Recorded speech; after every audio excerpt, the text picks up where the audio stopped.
First this evening, let's begin by queering up South Florida and Florida. DeSantis vetoes security upgrades for Wilton Manors. Community asks if another don't say gay. Governor Ron DeSantis' recent budget vetoes have stirred controversy and concern across Florida, particularly in the arts and culture sectors. The governor's decision to veto over $32 million in grants affecting hundreds of organizations statewide has drawn criticism for its potential economic and cultural impact. Across Florida, organizations like the Gay Men's Chorus of South Florida, Master Chorale, and Island City Stage face uncertain futures due to these cuts. DeSantis defended his actions by citing concerns over content in some arts programs, labeling them as sexual, ignoring their diverse and educational purposes. However, it is not going to end there. This week's Wilton Manors City Commission meeting revealed that the governor line item vetoed security monies for the city as well. Funding was for the Transparency and Public Safety Project. It was designed for cameras and installation of surveillance in public areas.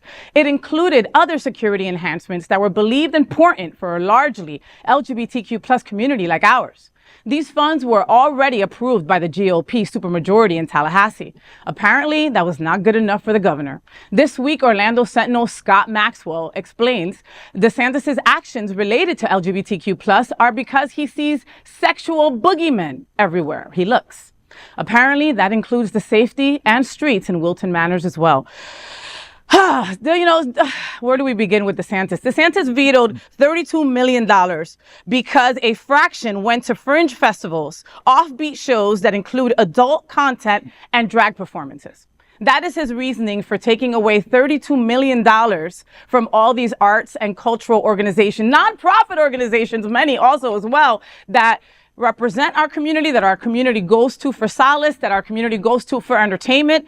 And he says it basically because, as a big umbrella. Oh no, because some of the content is not good. I'm just going to take away all this money from all these organizations that truly need it. A lot of these organizations have lost 75 to 80% of their annual budget with just losing this money that he vetoed. Yeah.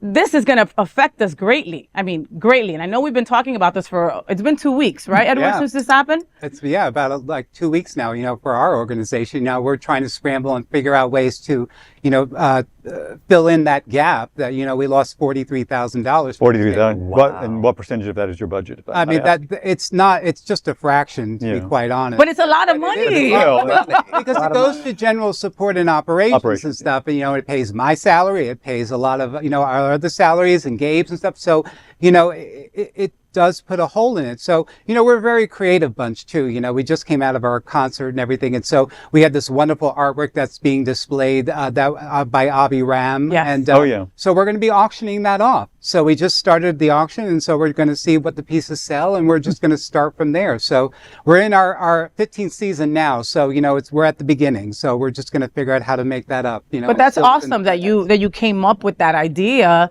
because I mean, other nonprofits are really effed. Yeah. I mean, like to the point where some might have to close their doors, Edward. Absolutely. I mean, we're fortunate that we had that idea. And that's the thing, is sometimes you have to think outside the box too. So I'm hoping that all the other LGBTQ plus nonprofits that are in the arts, that can find those type of ways. And, we're a very creative bunch here in Wilton Manors, Fort Lauderdale, Broward, South Florida area, so we figure out ways to get the money. And this, and then further in this story being about removing funds for security. Yes. I mean, that's like, wow, that's just mean, cruel, and evil. Yeah. And I have always thought about Miss DeSantis, Miss Rhonda, that since day one, the lady doth protest too much. Mm.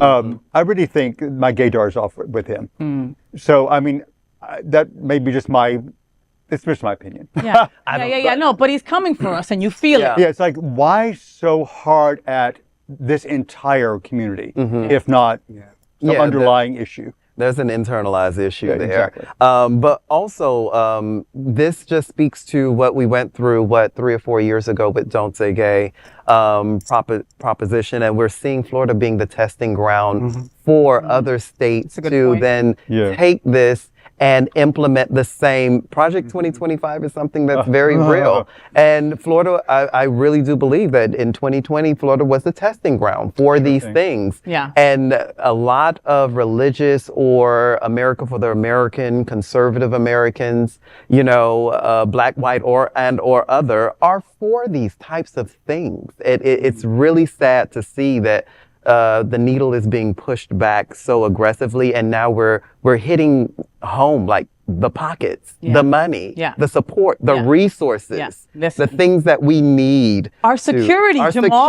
Like our security. If you go anywhere in Fort Lauderdale, Oakland Park, West Palm, or even down south in Miami, cameras are everywhere, right? Cameras watch everything that you do. Yeah. But in Wilton Manors, our safety is not important enough to do the same?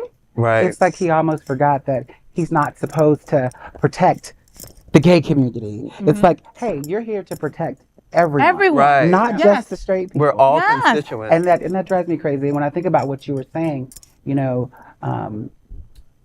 attend FIU, and one of our women and gender studies classes was dropped due to that. Also, one of the grants that I work under from the health department and some other things were dropped because of DEI issues. And I just think that sometimes people don't know and don't understand how that really affects people. Sure. Yeah. It becomes very just because of personal. your It becomes biases. personal. Because of your biases, Right. But I mean, you're not looking at the bigger picture. How many people does trans-inclusive help? Many. And you won't be able to with less funds. You just can't. It's just impossible to. And like he said, you have to get creative. You got to get creative. You have to get creative. And that's the one thing I can say about our executive director and deputy director. They have definitely gotten creative. Tatiana and Nick are some creative mother effers, okay? So trust, I'm not worried about that there. But still, their jobs are already hard enough. Your job is already hard enough. And now you're going to put fundraising, which is probably the hardest thing to do, on top of your plate as well. Extra energy that we don't need to expend, or that we need to be pouring back into our own community. And what people don't really understand is that legislation like this not only hurts us, but it hurts them as well.